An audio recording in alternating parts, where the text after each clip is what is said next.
فبأي آلاء ربكما تكذبان بسم الله الرحمن الرحيم۔ حضرت حسن بصری رحمۃ اللہ تعالی علیہ اپنی توبہ کا واقعہ بیان فرماتے ہیں۔ وہ فرماتے ہیں کہ میں امیر کبیر شخص تھا، بہت امیر تھا، اور بصرہ کی گلیوں میں غریبوں کی خدمت کیا کرتا تھا۔ اچانک میں نے ایک حسین عورت کو دیکھ لیا اور میں اسے دیکھتا ہی رہ گیا۔ اس عورت نے مجھے کہا اما تشتہی، تجھے شرم نہیں آتی؟ میں نے کہا ممن، کس سے شرماؤں؟ اس نے کہا وہ جو آنکھوں کی خیانت کو دیکھتا ہے اور دلوں کے پوشیدہ رازوں کو جانتا ہے، تجھے شرم نہیں آتی؟ تجھے حیا نہیں آتی؟ کہا اس کا جملہ تو بہت بڑا تھا۔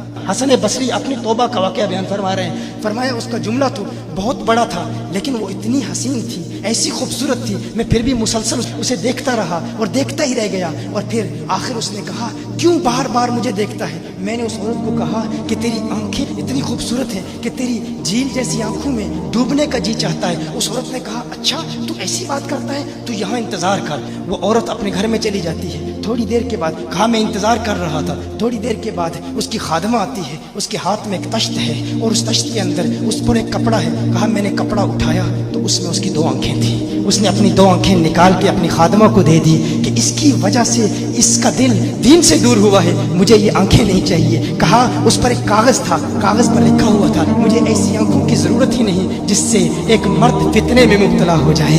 میری بہنیں جو اس گفتگو کو سن رہی ہیں، ان کی بارگاہ میں بھی عرض ہے، وہ بہنیں جو گھنٹوں آئینے کے سامنے کھڑی رہتی ہیں فقط اس نیت سے کہ اپنے بالوں کو یوں سنواریں کہ مردوں کو فتنوں میں مبتلا کریں، یا کسی دکان میں جا کر کپڑے خریدتے وقت ان کے ذہن میں فقط یہی خیال ہوتا ہے ایسے کپڑوں کا انتخاب کریں گی کہ جن سے مردوں کو فتنے میں مبتلا کریں گے۔ یہ بھی امت کی بیٹی ہے جس کی ایک ادا سے ایک شخص ولی کامل بن گیا، حسن بصری بن گیا۔ حسن بصری فرماتے ہیں جب اس کی آنکھیں دیکھی میں تحکم کھو بیٹھا، میں زار و قطار رو رہا تھا۔ روتے ہوئے میں گھر چلا گیا، پوری رات میں روتا رہا، پوری رات توبہ کرتا رہا، استغفار کرتا رہا۔ حسن بصری فرماتے ہیں فجر کی اذان سنی، اچانک خیال آیا اس عورت کا شکریہ تو ادا کروں کہ جس نے اپنی آنکھیں میرے لیے، میرے دین کے لیے، میرے ایمان کے لیے اور توبہ پر استقامت کی خاطر قربان کر دی۔ کہا میں اس کے گھر گیا، جو ہی اس کے گھر پہنچا تو ادھر اس کا جنازہ نکل رہا تھا، اس کی موت واقع ہو چکی تھی۔ کہا میں رات گھر آیا، میں رات سو گیا، میری آنکھ بند ہوئی، میں نے اس عورت کو خواب میں دیکھا۔ میں نے کہا کوئی نصیحت کر۔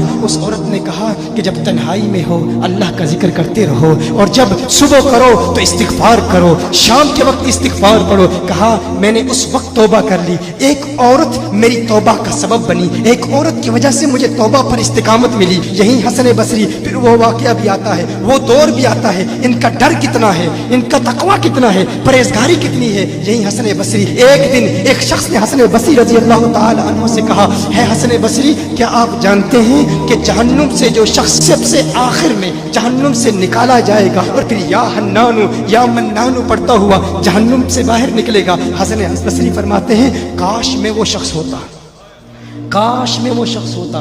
کہا گیا کہ جو جہنم سے سب سے آخر میں نکلے گا، 1000 سال جہنم میں رہے گا، یا حنانو یا منانو بڑھتا ہوا جہنم سے باہر نکلے گا۔ کہا کاش میں شخص ہوتا۔ انہوں نے کہا حضرت آپ کیا فرما رہے ہیں کہ آپ جہنم میں جانا چاہتے ہیں؟ آپ تو بزرگ ہیں، اللہ کے ولی ہیں۔ کہا تم میری بات نہیں سمجھے، وہ جو جہنم سے نکالا جائے گا کم از کم نکلنے کی ضمانت تو ہے، اس سے یہ تو پتا چل رہا ہے کہ ایمان پر موت واقع ہوگی۔ مجھے اپنے ایمان کی ضمانت نہیں ہے، میں نے اس لیے کہا کہ اگر مجھے یہ ضمانت بھی مل جائے کہ میں وہ ہوں تو وہ بھی مجھے قبول ہے، کم از کم ایمان تو سلامت لے کے جاؤں۔ میں کہتا ہوں اللہ فرماتا ہے خوف نہیں ہے، ڈر نہیں ہے، پھر فرماتا ہے یہ ڈرتے بھی ہیں، یہ ڈرتے بھی ہیں، لیکن ان کے ڈر اور ہمارے ڈر میں فرق کیا ہے؟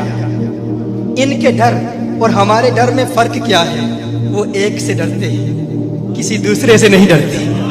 فرق کیا ہے؟ وہ ایک سے ڈرتے ہیں، ایک سے ڈرتے ہیں، کسی دوسرے سے نہیں ڈرتے۔ ہم اس ایک سے نہیں ڈرتے، اسی لیے ہر ایک سے ڈرتے۔ یہ فرق ہے، ہم اس ایک سے نہیں ڈرتے، اسی لیے ہر ایک سے ڈرتے ہیں۔